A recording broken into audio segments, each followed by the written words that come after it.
Mensagem Entrando no Espírito, pregada pelo profeta William Marlon Branham. Nós que cremos na veracidade desta mensagem, nós tomamos como base para testificar, pregar, falar, anunciar esta mensagem,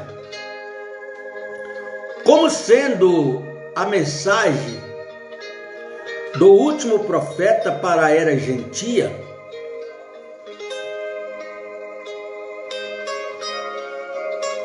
com respaldo na Bíblia, com respaldo na Sagrada Escritura. Porque às vezes a pessoa chega para você e fala: esse profeta é falso. Mas em contrapartida, ele não apresenta o verdadeiro para mim.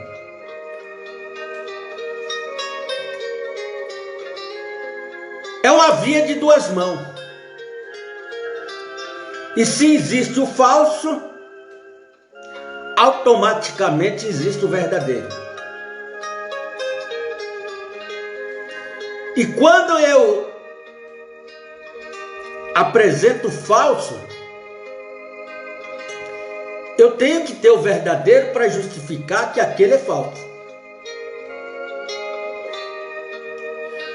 Agora, se você vai para as Escrituras, você que é leitor da Bíblia, gosta, ama ler a Bíblia, como eu amo, você vai para o livro de Amós. Embora é Velho Testamento,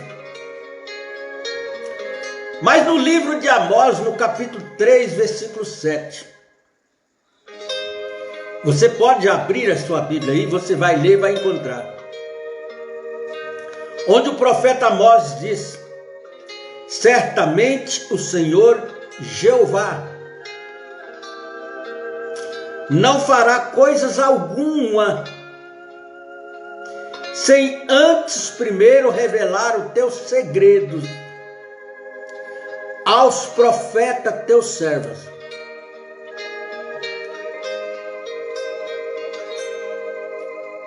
Então qualquer via espiritual que nós acatarmos, que nós falarmos hoje, ela tem que vir pela via profética.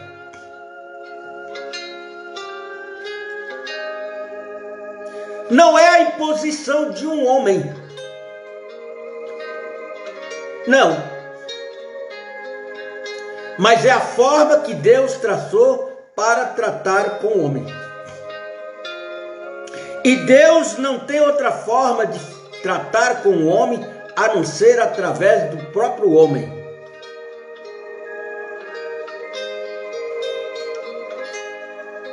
Aí você vai para o livro de Malaquias, também Velho Testamento, do capítulo 4, versículos 5 e 6. Eis que eu vos envio. Pronome pessoal. Eis que eu vos envio. Alguém está falando ali. Eis que eu vos envio. Não é enviou, nem estou enviando. Mas é futuro. Promessa futura. Eis que eu vos envio. Um profeta. No Espírito. Em virtude de Elias. Ele não está dizendo que era Elias. Não. Mas no Espírito e virtude de Elias. E ele converterá o coração dos pais. Quem são os pais? Os apóstolos. Aos filhos. Quem são os filhos? Nós. E ele converterá o coração dos pais aos filhos, os corações dos filhos aos pais. Como que os filhos teriam os seus corações convertidos aos corações dos pais? Tendo a mesma fé dos pais apostólicos, crendo na mesma doutrina dos pais apostólicos.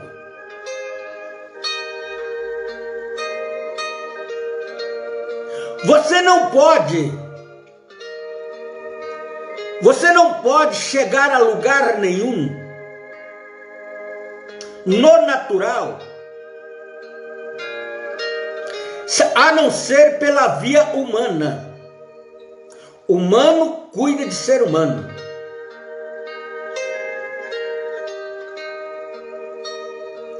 Agora, quando você diz para mim, mas esse profeta é falso, a internet está cheia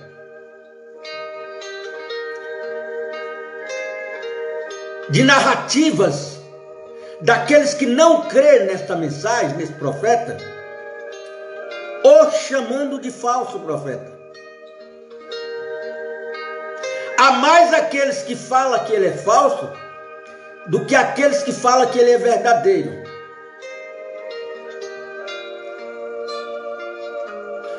Mas você não pode apresentar um programa sem ter uma contrapartida. Olha, eu não vou a tal viagem. Você tem que justificar o porquê que você desistiu daquela viagem. Olha, eu não vou à empresa hoje. Não vou trabalhar hoje. Você tem que ter um atestado de justificação, justificando o porquê que você não vai trabalhar hoje. Caso contrário, você perde o dia de serviço, você perde a cesta básica, você perde os prêmios e pode até sofrer uma carta de demissão. Porque tudo tem que ser justificável. Agora, quando você vem e diz, este profeta é falso, tudo bem. Se realmente ele é falso, aonde está o verdadeiro? Porque tem que ter um verdadeiro. Aonde está o verdadeiro? Aí você pode chegar para mim e dizer, mas como que você sabe que ele é o verdadeiro? Porque eu tenho um mapa. Eu tenho um mapa de trilhagem que ele trilhou, que me leva à certeza de que o que ele ensinou é verdadeiro.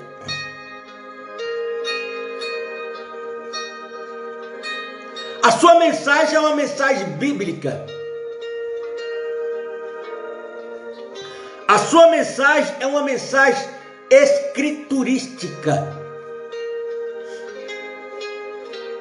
Para um homem de sétima série, que estudou só a sétima série, chegar a provocar doutores em divindade, cientistas da religião, teólogos da religião, a depararem com o ensinamento dele e não ter outra coisa a dizer a não ser é verdade.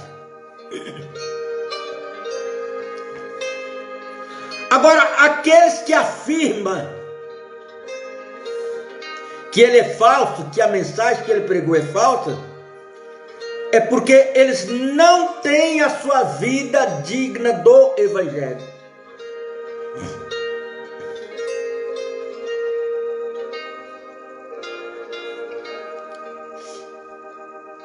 Mas quando eles tomam essa atitude, eles não falam que eles são indignos, Mas eles apontam que o William Branham é indigno.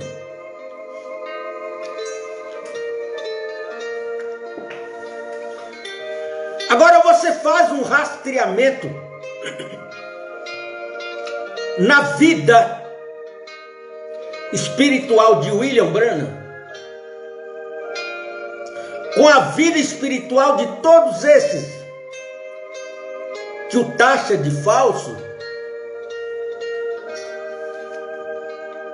e compara vida por vida com as escrituras. Você vai entender, você vai compreender que aqueles que o chamam de falso é porque não tem chamada de Deus, não tem a eleição de Deus para trilhar este caminho.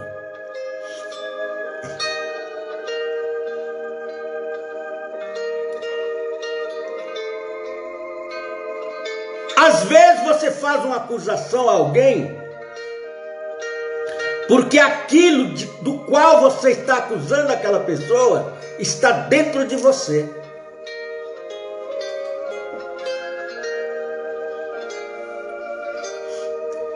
Não é que aquela pessoa está errada,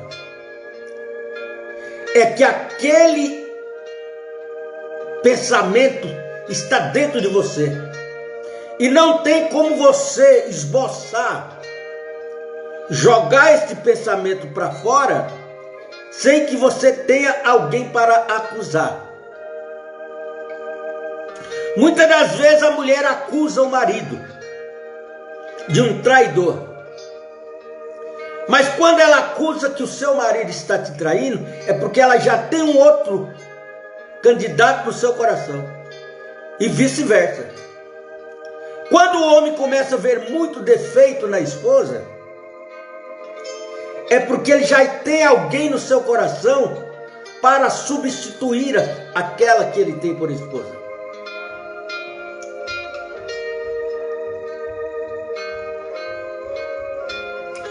E é por isso que esta mensagem que o profeta nos prega, intitulada Entrando no Espírito, ela é uma mensagem muito tremenda. No parágrafo 24 ele nos diz assim: assim, esse é o problema. Começamos com essas coisas, mas nunca paramos para descobrir se realmente é o Senhor que está em nosso meio ou não.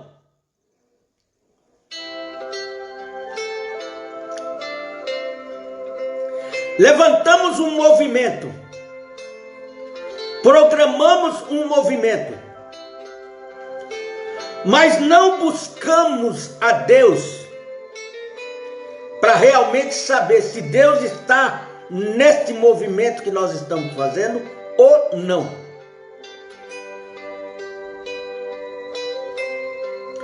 Ou se é algum tipo de emoção,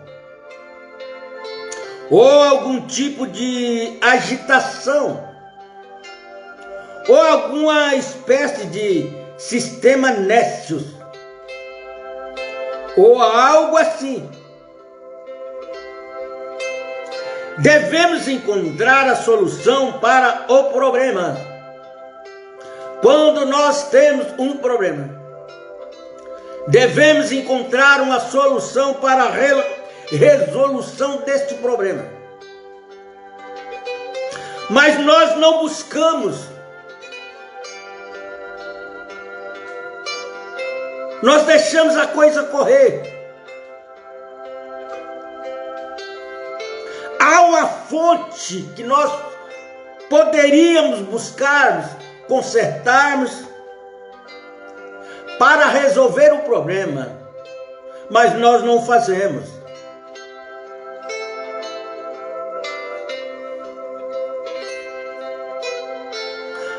Eu estou com uma dor de cabeça tremenda. Mas em vez de eu correr, ir ao pronto-socorro, a um hospital, para diagnosticar o motivo, o problema, porque eu estou com essa dor de cabeça, eu não vou. Aí vem o palpiteiro, a palpiteira, toma um suco, toma um chá, toma isso, toma aquilo.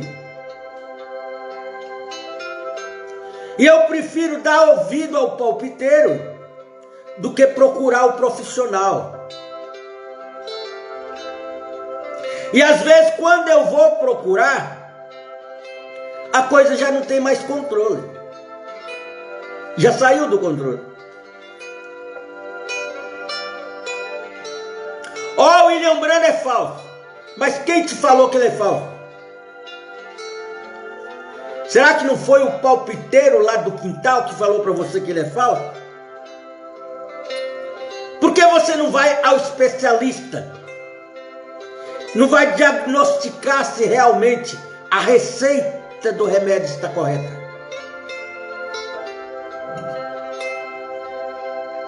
Você tem as fontes, a forma correta de você analisar, buscar, descobrir se aquilo é real ou não.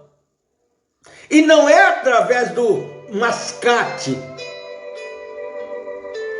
Não é através do paladino da vida. Não. Você tem a maior fonte de riqueza nas tuas mãos para te dar a resposta daquilo que você tem dúvida, que é a Bíblia.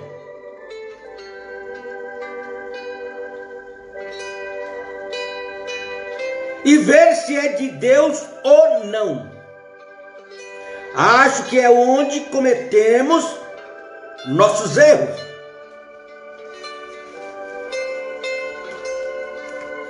Mas por que você acha que ele é falso? É porque o fulano de tal falou que ele é falso. O pastor tal falou que ele é falso. O missionário tal falou que ele é falso.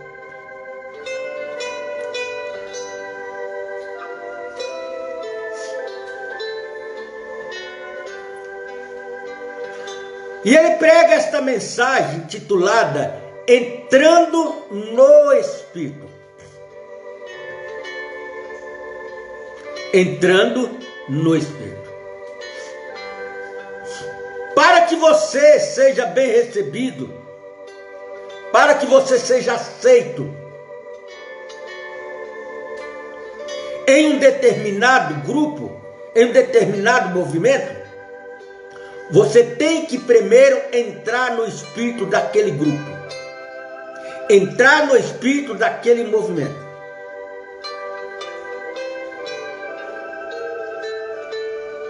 E quando você entra no espírito daquele movimento, daquele grupo, tudo que eles disserem, tudo que eles decidirem para você é verdadeiro, é real.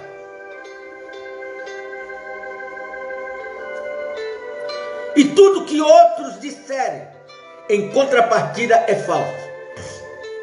Porque você aderiu.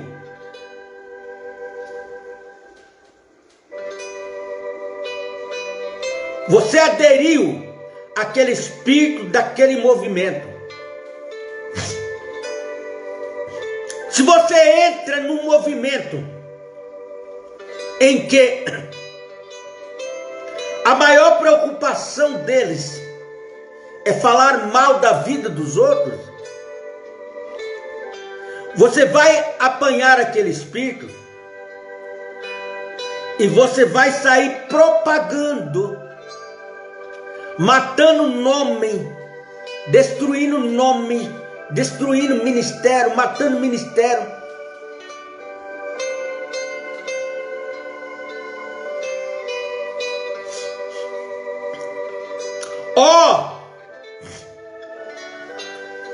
Você não pode falar contra o pastor,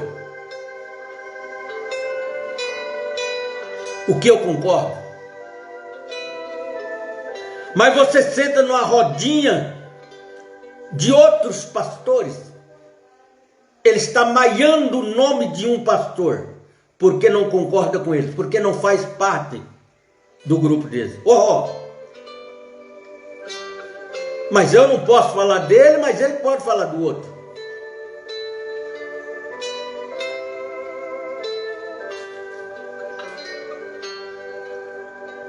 Mas todas as decisões que nós tomamos, tudo aquilo que nós fazemos, em primeiro lugar nós temos que entrar em um espírito, entrar num espírito. O espírito da defamação, o espírito da hipocrisia, o espírito da incredulidade, o espírito da mentira, o espírito da humilhação.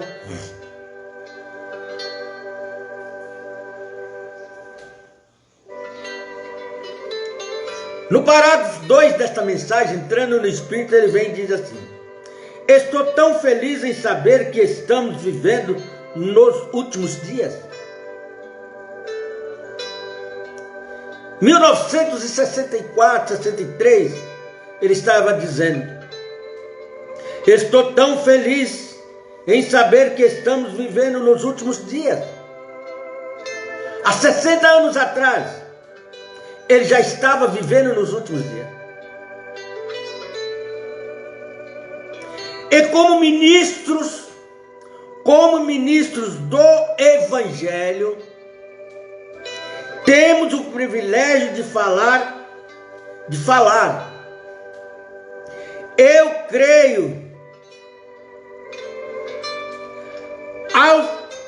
creio aos eleitos de Deus dos últimos dias.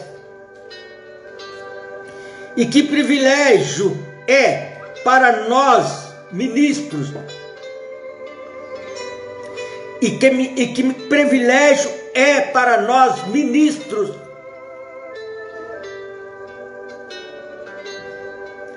estarmos assentados na terra, aqui hoje, falando a última era da igreja. Falando a última era da igreja. Todas as eras da igreja, da primeira à sexta era, nós obtivemos a data do início e do fim dela. A única que nós só tivemos a data do início e não temos a data do fim, é esta na qual nós estamos vivendo, Laodiceia. Porque Jesus disse: ninguém saberá o dia. E quando se refere dias, está se referindo era. Ninguém sabe o dia nem a hora. Quer dizer, ninguém sabe a era nem a hora que há de vir o Filho do Homem. A última igreja verdadeiramente, eu creio nisso de todo o meu coração.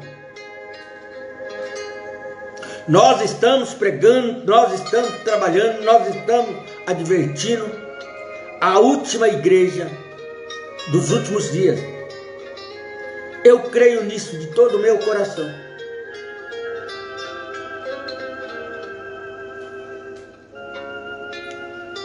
Que estamos falando agora a última era da igreja. Isso finalmente vai chegar à conclusão na igreja Laodiceia. O fim, a conclusão, o término vai chegar na era de Laodiceia.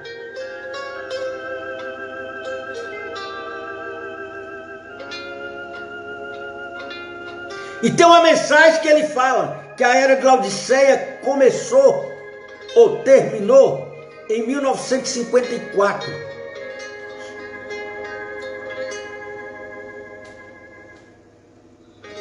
Se ela terminou em 1954, nós estamos vivendo em tempo emprestado.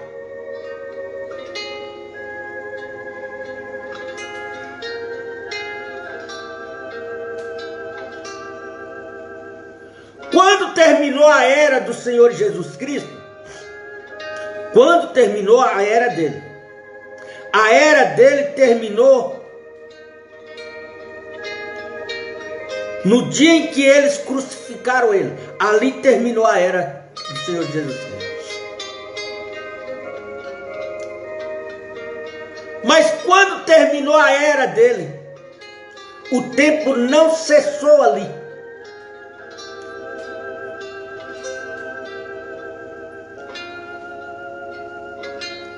Porque ele ainda tinha algo a ser realizado.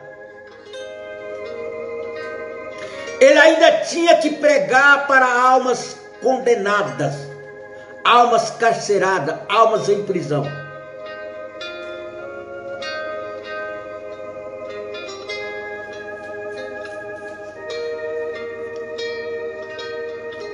Agora, de 1954 para cá,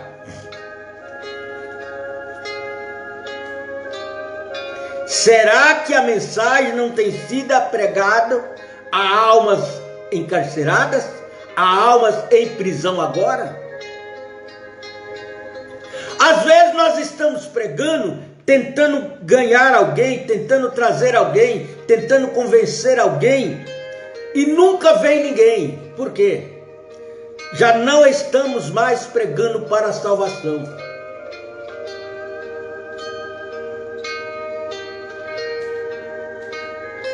Estamos pregando para almas encarceradas.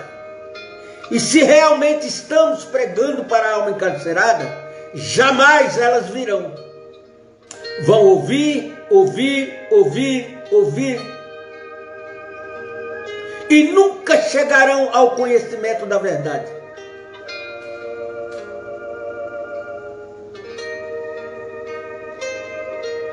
E se nós observarmos, desde 1990 para cá, nunca mais nós vimos movimentos. Quantas vezes nós saíamos na rua, tocando violão, cantando, pregando. Não só nós, mas as denominações, com as suas bandas, com seus corais, e o pregador lá gritando no meio da rua, pregando para as pessoas, chamando as pessoas para o arrependimento. Você não vê mais isso. Acabou. Houve um silêncio.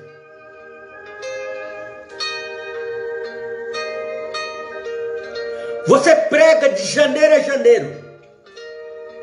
Não entra um pecador, não entra uma alma pecadora na igreja, chorando, arrependendo, querendo aceitar Jesus.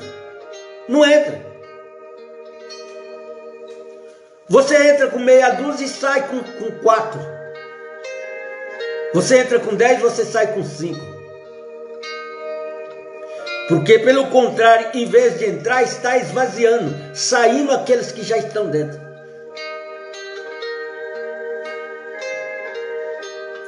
Jesus virá,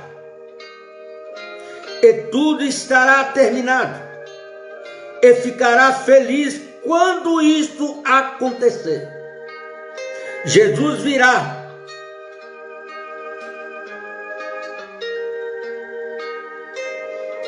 Estará acabado, terminado.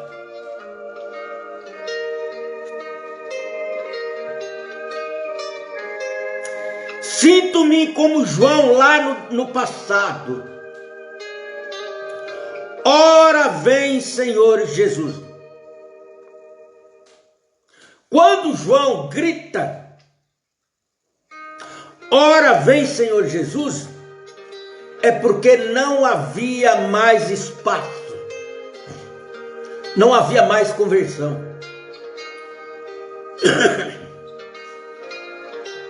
Disse assim, seja, já vi o suficiente disso.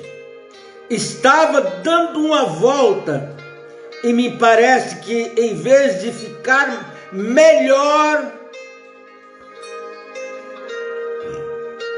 o mundo fica mais perverso o tempo todo.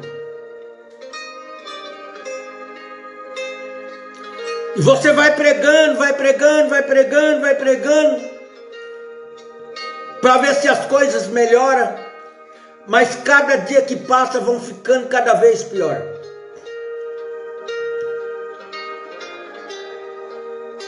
Eu estou há 8 anos fazendo esta programação. 8 anos religiosamente. Eu faço em média umas 450 lives por ano. Não é brincadeira. Tem dia de eu fazer 2, tem dia de eu fazer 3, tem dia que eu faço uma. Quando acontece qualquer coisa diversa, que eu não faço nenhuma, mas eu recompenso com os dias que eu faço 2, 3. E nunca surgiu, nunca apareceu uma alma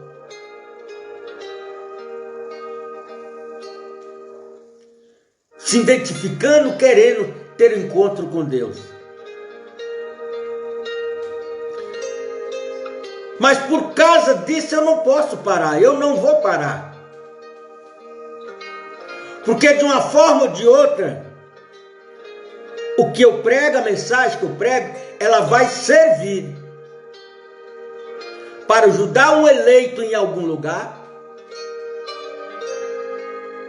Também como ela pode servir como um testemunho para aqueles que rejeitarem no juízo do trono branco. A minha missão, meu compromisso é falar. Ide por todo mundo, pregai o evangelho a toda criatura. Quem crer for batizado será salvo. Quem não crer será condenado. Então Jesus está mandando, vai, prega. Não se preocupe com o resultado. Faça a obra de um evangelista. Assim sendo, penso como João.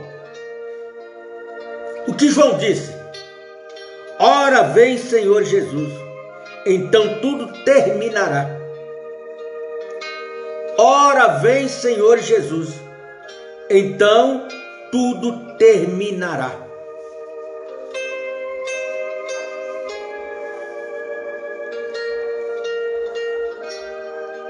Um dia acaba. Um dia você tinha 18, 19, 20 anos. Você viu uma jovem, uma moça, e ela caiu no seu coração, você se apaixonou por ela. Para você ela era a moça mais bonita da sua rua, da sua fazenda.